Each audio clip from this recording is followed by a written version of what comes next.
So I should be asleep right now, and I have makeup from earlier. I did have jewels on it, but this was a moon. I can't see it anymore because I've rubbed it. This is the sun. This was like earth stuff. And my lips were actually blue, but they're not blue anymore. But I was thinking, God, I'm feeling so depressed about this. I don't have anybody to talk to about this. And if I go, well, I don't want to talk live about it because I feel like, okay, so this video is basically not small talk, and it's not me defending somebody, and it's not me talking about the tragedy that is Caitlin Nicole Davis. And it's not me singing, and I'm not acting right now. I'm sitting here at almost midnight, and my house is asleep, and like I said, I should be asleep, but this is the time when this is the only time I can complete a thought. No offense to my beloved children, but it really is the only time I can complete a thought is when the house is asleep, and I feel like that has a lot to do with my insomnia. So my hands are probably, well, it doesn't show up on camera, but I'm eating a huge bag of berries and it's stained my fingers. Anyway, so I can't stand small talk. That has a lot to do with why I don't do live stream, because I feel like it's just small talk. People usually go on it just to make money. That's what it looks like, or else they can do small talk and they're bored, and I don't like that. So what I'm about to talk about is not fun. It's not happy or anything. It's so click away if you're in a bad mood or something. But it's really easy. It's easier for me anyway to be angry at my dad, because then I don't want to know what he's like or anything. And I think my little sister feels the same way. But when we were really, really little, like, God, I know we were younger than 9. Okay, I know that. And the last memory I have of him was there was a tornado. We lived in Tennessee, and there was a tornado. I was hiding with my kitten in the closet. This was around when things were going really badly with my dad. He used to be a doctor at the Med Hospital in Memphis, and then he got his license revoked for stealing from the hospital. And around that time, my mom just had enough. There was a tornado. We were hiding in the closet, and my mother was telling him to leave, to go find somewhere else to stay, because I think he had fallen asleep drunk in the car on a cove down the street. And so when he came banging on the door drunk, I could hear the tornado sirens. And the last memory, and this may all sound dramatic, but if you don't believe me, oh well, my little sister sees my videos, like, can confirm this. So anyway, so I ran out of the closet, and even though my mom told me not to see if my dad was at the door, because I was gonna let him in, and that was it. He was gone. And for years, my mom kept his glasses exactly on his desk in his study room upstairs where they were. All of his clothes were there, all of his books, his record player, all of his artwork, because he used to be an artist, and it was all there. And so it was almost like he was still there even though he wasn't. And it wasn't just like a regular divorce. He just disappeared. I didn't know where he lived. He was completely unlisted. And then my mom never dated after that. She went through her own mental stuff and got really depressed. And that's why my little sister and I at one point were having to live with friends for most of our childhood. And but the thing about my dad is with my husband, I found him online, and I wanted to meet him, and I remember practicing my voice, how I was going to make my voice sound. I was so excited. I thought, oh, he might think I'm pretty. He might see that I have, like, a lot of friends or something, and he might be proud of me. Because my mother she ignores me and my sister. When I moved in with my boyfriend when I was 12 so I could have a place to live, the mother of my boyfriend was really concerned about my safety because my mom didn't even call up or know where I was or anything, and she didn't care to. So like that kind of paints you a picture of how I've never had anybody like check up on me. I think that's why I have this like resistance against answering messages and having a phone on me, because when I have a phone on me, I don't know, like I don't know how to explain it, but because I feel like if my own parents don't care to talk to me or know who I am or see me or basically to exist in my life at all, like then I don't want to talk to anybody. So my husband helped me, like we found him online and he had this like name from, apparently this is going to sound crazy, but he was working in a factory in Mississippi making silly putty. And so he went from this like very attractive doctor dude to being a, so don't do drugs or alcohol in his case. So anyway, he was making silly putty in a factory. We found out all this information, and my mom kept us away from all family grown-ups. So like there was nobody I could contact to try to find my dad all those years. By the way, we didn't grow up with like grandparents and stuff. Like so that was out of the question. So like so sorry I'm not smiling much or anything. I feel like such a downer in this, but I don't have anyone else to talk to about this. And my therapist, I don't like telling him things that make me really upset because I already feel kind of like I burden him.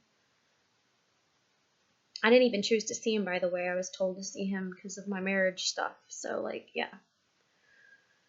And I was told to see him by certain people who work for the state when things are going really bad with my marriage. So, there you go. But,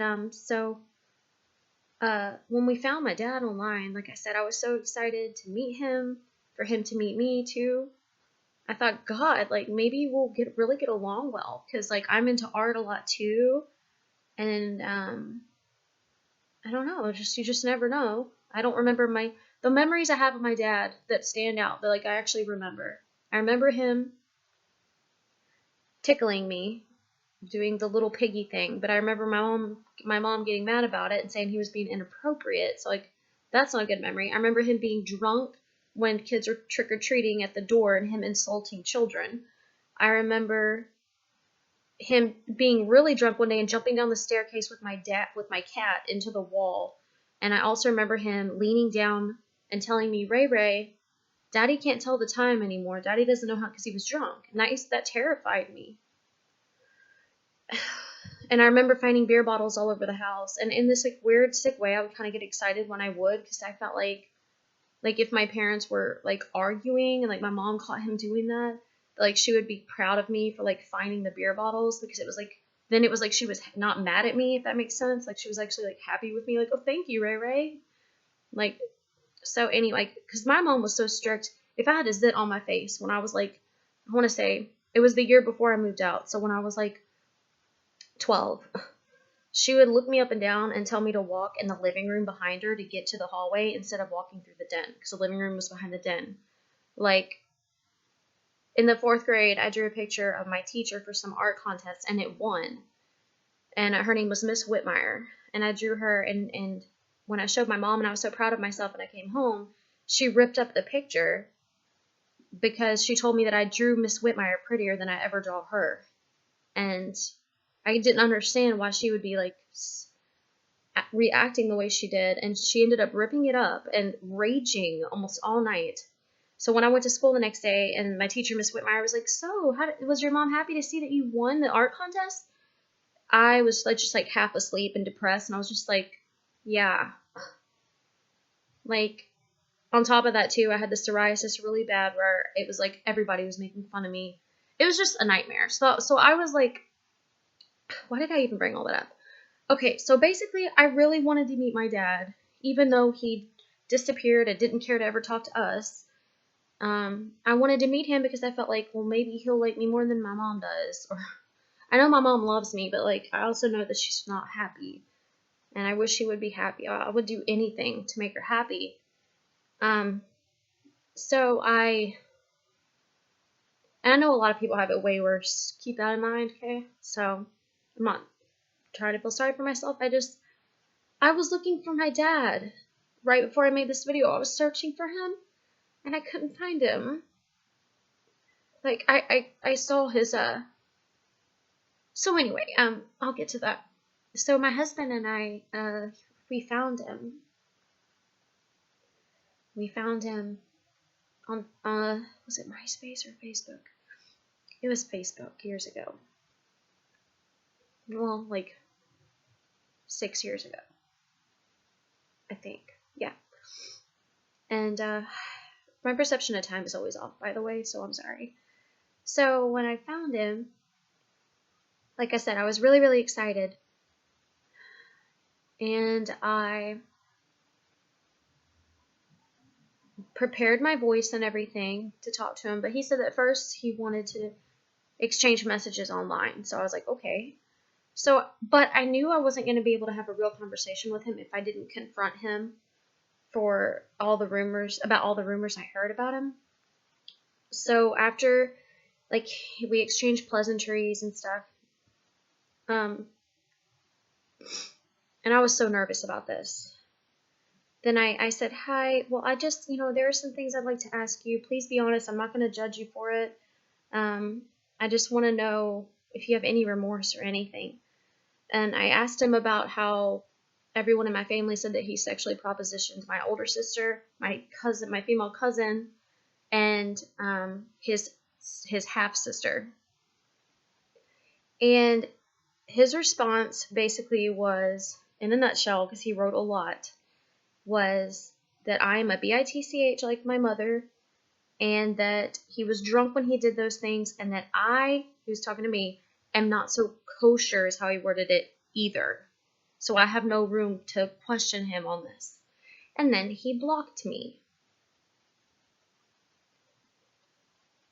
There was a time not long after that.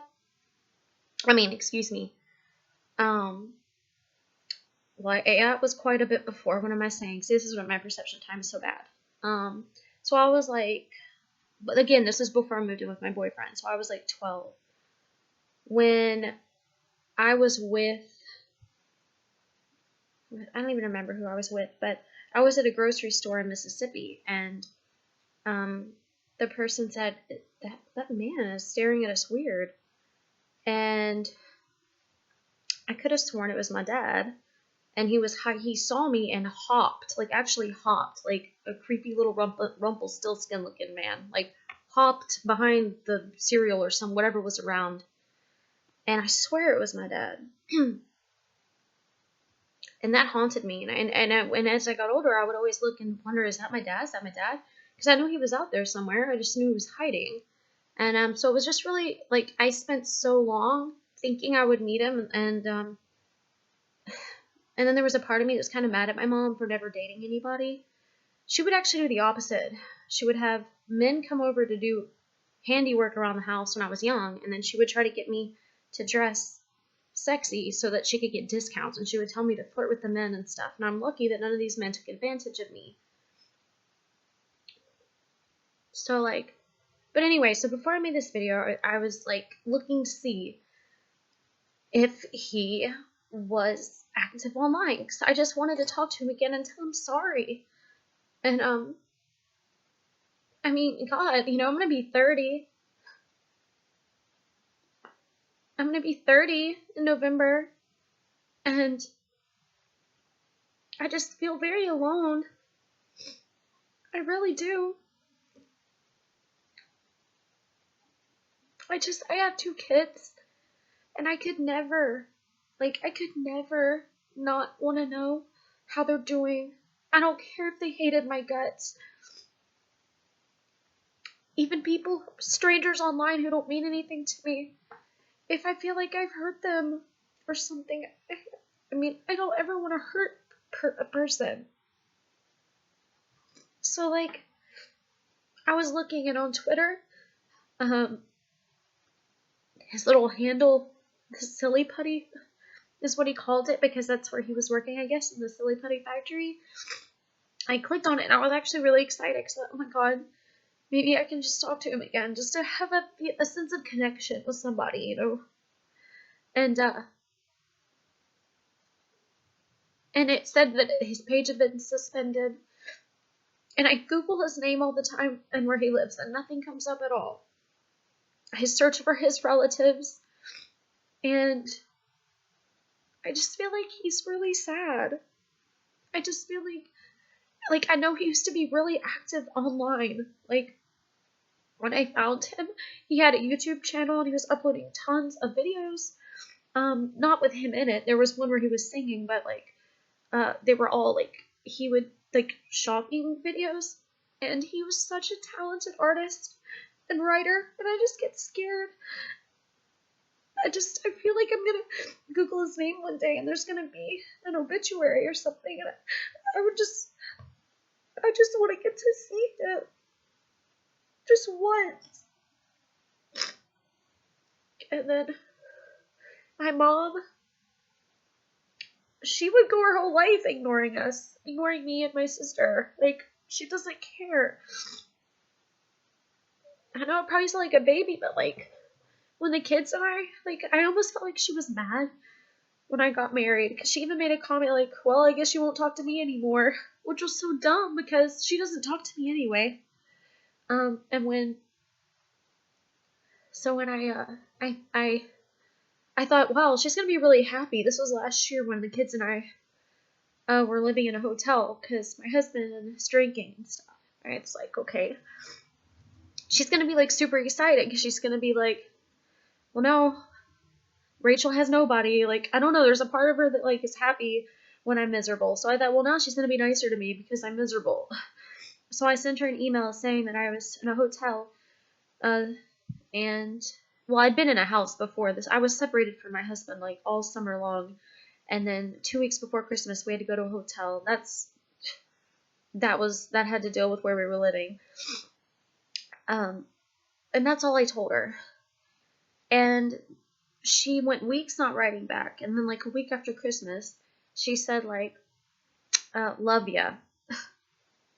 And the thing is like, I know that if my kids were in a hotel, or my daughter, and it wasn't her fault, it was like she wasn't a drug addict or a drinker or anything, like putting herself in that position, like I would at least just ask, how are you doing?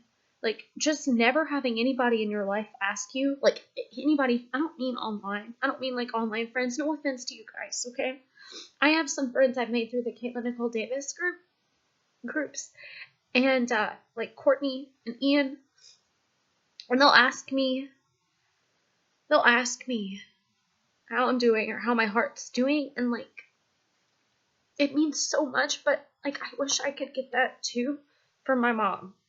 Like, just one, if she just asked me one time how I'm doing, or the kids, like my God, or my children, just one time. I don't think she realizes how much that would mean to me. Just, I don't know. And then sometimes I Google cousins and people like that, like distant relatives, and I wonder like if they ever even know who I am, if they even know I exist, because they all just, I don't know. The thing about being too in therapy, that when there are situations like this that can't be helped, like unless somebody makes my mother ask about my life, like I ask her for updates. I want to know how she's doing. I want to know how her health is doing. I want to know what kind of music she's been listening to, or shows she's been watching, or what food she's been eating, or anything. I like to know about people I care about. I like to know the little silly things. And with my dad, I just want to know who he is. Like, I just want to talk to him. Or like, I don't, do you understand? I probably sound so mad, but it's just, I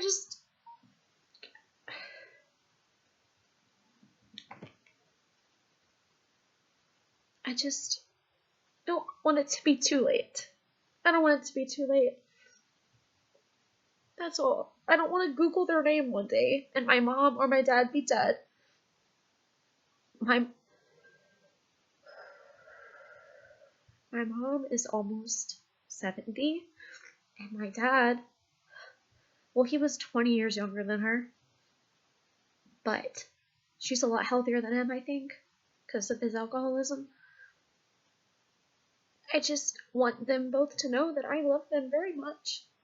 And I just wish that they had more confidence in themselves and knew that I just see them both as artists, and despite how they might have treated me, I forgive everybody. I forgive everyone, and I just want to be their friend, is all. I just want to know them. I just want to know them. 12 years old to 19, just living with a boy, or 18, living with a boy, getting pregnant, and then living with another boy, and never having a connection beyond that with anyone. It's like,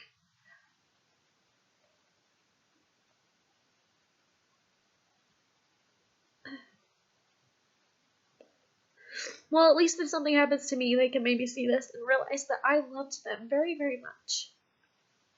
That when I think of my mother, I don't think of all the ugly, bad, horrible things.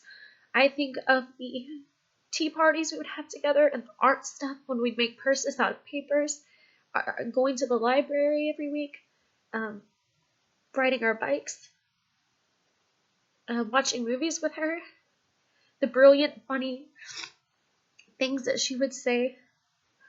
And when I think of my dad, I think of a very gentle, soft-spoken voice, blonde hair, and a man who was hunched over all the time, making no eye contact, very, very much into his drawings, and into music. He would do this thing where he'd turn off the light in his study room upstairs, and like sing, like flip the light on and off, and do these really cool theatrical type things. But yeah, I don't know why. I guess I needed to cry about this and vent about it, because I don't talk to anyone about this, and it kills me every day. It causes me a lot of pain. It does. And like I said, I know people have it worse. I mean, my God, like, way worse. I've said what I want. If you sat through this whole thing, then I'm sorry. Alright, I don't know how to end this. Thanks for watching.